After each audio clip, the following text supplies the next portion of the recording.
Halo saudara-saudara, jumpa lagi di serial bahas majalah lawas episode ketiga. Kali ini masih membahas MTV Tracks edisi Januari 2005. Di sini nama saya sudah masuk redaksi. Berarti sudah lolos percobaan kalau nggak salah. Lolos percobaan 3 bulan, terus karyawan kontrak 6 bulan, baru diangkat jadi karyawan tetap.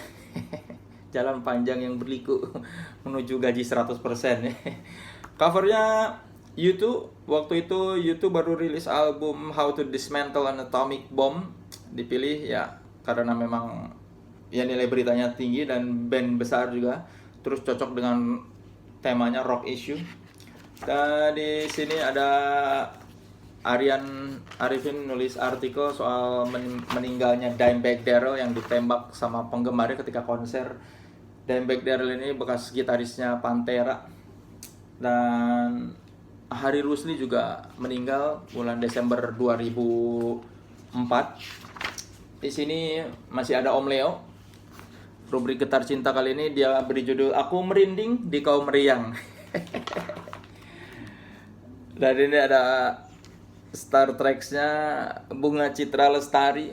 Selain muncul di majalah Treks, Bunga juga muncul di Treks Free. Kami bikin tabloid gratisan waktu itu dengan nama Tracks Free, semacam tabloid entertainment lah, tapi dibuat gratisan. Versi lebih ngepopnya daripada MTV Tracks. Kalau MTV Tracks kan sedikit agak cutting edge lah dari selera dan ya pemilihan band-band yang ditampilkan. Kalau Tracks Free itu semacam dulu kan tren tuh majalah Free Mags dan majalah-majalah gratisan, nah bikinlah Tracks Free. BCL jadi covernya kalau nggak salah di Tracks Free edisi kapan tuh. Nah ini saya ingat banget waktu usaha mendatangkan BCL ke MTV Tracks, yang paling saya ingat ini Aryan sama Andira Pramanta, graphic desainernya. Andirdor sekarang kalau terkenalnya di Twitter dan di Instagram, di YouTube ya. Andira dan Aryan berusaha keras mendatangkan Bunga Citra Lestari untuk datang diwawancara di MTV Tracks. Ini jauh sebelum dia besar banget seperti sekarang ya. Tuh, masih muda. Ada ini juga nih band yang nggak tahu kemana sekarang, Acoustic Punch. Saint Loco masih. Cupu Manik, saya ingat banget saya wawancara Cupu Manik nggak pakai recorder, cuma pakai kertas. Saya catat mereka ngomong apa, saya catat. Terus karena kan terlalu banyak band yang datang, kalau wawancara pakai, lama-lama saya pikir wawancara pakai recorder terus capek dengerin. Akhirnya saya memutuskan dicatat aja, ambil intisari yang paling penting dari obrolannya buat nanti ditulis.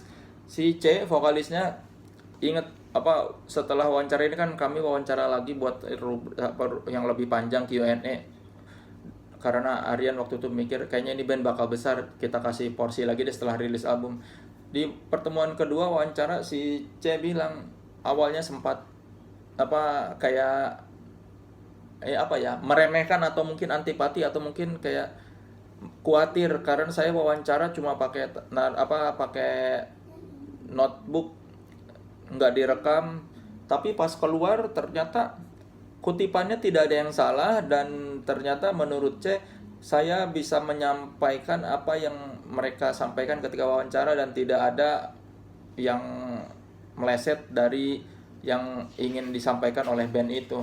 Kata dia, saya benar nih nulisnya, padahal kok nggak pakai recorder tapi benar, nggak ada yang salah kutip dan nggak ada yang salah tangkep.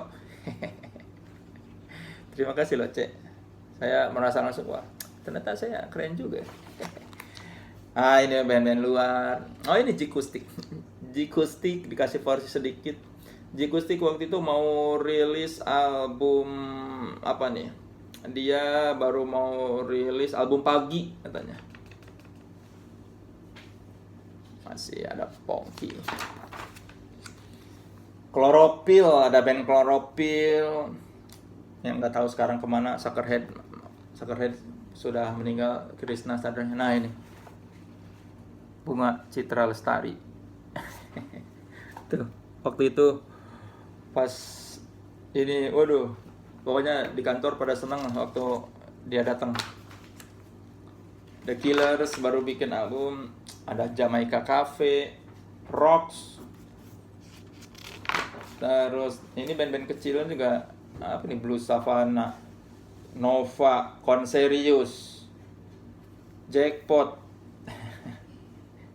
Inu. Oh, ini ada rubrik apa semacam fashion ya, style loaded.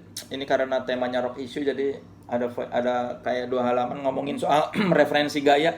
Ini dari para personel Boys Are Toys, ada Irma vokalisnya Queen, gitaris Melanie, Upit drummer, Ica gitar, sama Elta keyboardnya di upstairs. Ini Boys Are Toys salah satu band cewek yang keren ya. Waktu 2004 apa 2005 bikin album, tapi sayang tidak dilanjutkan, padahal all girl band itu keren. Mereka salah satu yang keren. Masih pada muda-muda, kece-kece. Ini cover story-nya YouTube Storygraphy. Ini soal perjalanan album dari satu album ke album lain YouTube lah. Ada Marcella Zalianti, masih pendatang baru. Mungkin salah satu dari jajaran pendatang baru yang langkahnya lumayan mulus dalam dunia seni peran. Ini 2005 baru jadi pendatang baru. Ada Audio Slaves. Ini MTV Staying Alive Music Summit 2004. Ini salah satu tugas saya yang harus jadi tulisan cukup panjang, karena ini saya meliput sendirian konser dari pagi sampai malam, terus harus jadi 4 tulisan. Tapi seru karena saya senang nonton konser. Ini ada konser report konser Agnostic Front, band hardcore, dan DCBGB yang meliput Jill Van Dis. Bacanya apa ya? Van Dis atau Van Dis? Pokoknya sekarang Jill sudah jadi penyiar di salah satu radio perempuan. Tuh, ini zaman Jill muda, keren. Semua tokoh, kalau maksudnya cewek-cewek hardcore zaman sekarang ini prototipenya adalah Jill ya. Tuh lihat tuh. Jill sudah menjadi cewek hardcore sebelum kalian menjadi cewek hardcore. Dia nongkrong di CBGB, naik panggung ketika Agnostic Front main. Gila. Bahkan Aryan aja gagal masuk CBGB kan waktu ke New York karena pas lagi nggak buka katanya. Tapi Jill ini vokalisnya Step Forward ya. Keren nih, saya pas baca liputannya keren banget ini si Jill. Cantik, hardcore lagi. Alicia Keys. Apalah, liputan-liputan tidak penting lah. Liputan-liputan kerjasama biasanya nih. Kalau ada liputan ada banyak produk, berarti itu kurang lebih kerjasama, atau antara pengen mencari iklan, atau ya karena dia udah beriklan terus jadi diliput acaranya. Rubrik making of soundtrack film Brownies dari Gigi. Masih ada liputan-liputan behind the scene, berita-berita kecil, ada 9 tahun naif, ada Joy Tobing, Presscon Jamrud, Krisdayanti goes to Jepang, Candilicious Rock with the Weekend. Apa nih? Kanada, Candilicious. Ini liputan-liputan yang begini kadang-kadang dimasukkan karena nggak enak udah datang terus ditaruh di mana ya, liputan sini aja, atau karena udah pas kita datang terus pas majalahnya terbit udah terlalu jauh acaranya, jadi ditaruh di sini. Ada Hari Rusli in memoriam 10 September 51 sampai 11 Desember 2004. Rock Never Dies katanya. Ini 100 essential rock albums. Kami taruh God Bless, album yang cermin, di posisi nomor 1. Dan posisi 100-nya ada Niki Astria, Tangan-Tangan Setan. Di edisi ini Adib Hidayat yang kemudian jadi pemred Rolling Stone dan sekarang jadi pemred Billboard sudah masuk. Dia baru pindah dari majalah Gadis. Ini liputan soal apakah musik rock itu susah dijual atau tidak, kurang lebih seperti itu liputannya. Ini ada liputan yang ada kutipan yang cukup terkenal, yang cukup bikin kami tersenyum ketika saya habis wawancara. Dia bilang gini, pasar musik rock itu beda-beda. Musik rock yang kayak Seringai itu pasarnya sempit, sementara kalau rock kampung kayak Jamrud baru pasarnya gede, kata Dodo Abdullah, artis and repertoire eksekutif pop musik Aquarius. Kalau nggak salah kutipan Dodo Abdullah ini dijadikan stiker, ditaruh di salah satu albumnya Seringai di mana gitu, dikasih jadiin stiker. Nah, ini liputan soal itulah, soal kenapa label-label tidak bisa menjual musik rock. Intinya seperti itu sih. Ada artikel dari Wendy, rock bergema, siapa lagi yang bisa membuat kita bangga, katanya. Kalimat penutupnya dari Wendy, siapa lagi yang membuat kita bangga? Siapa lagi yang bisa membuat kita bangga? Bahkan Rocks pun kini ikut-ikutan menjual dada dan perut wanita di artwork album barunya. Bah, lebih baik saya gundul saja dengan segera. Sampai sekarang Wendy belum gundul, baru potong pendek doang. Ada wawancara dengan Krishna Sadrah almarhum. Fashion. Biasa, tidak terlalu menarik. Reviewsnya ada Ocean's 12 baru keluar. Ya, Ocean's 12 ya. Mana lagi? Oh ya, Ocean's 12 baru keluar. Ya, ini movie reviewnya, film Indonesia apa ya? Ada ini, ada remake cover waktu itu. Si MTV Tracks bikin kesempatan buat di para pembaca buat bikin remake cover album-album yang sudah ada.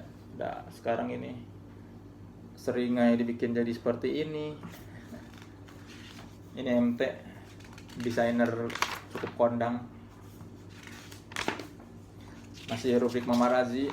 Oh ya, ada yang menarik dari review kali ini karena mana dia? Saya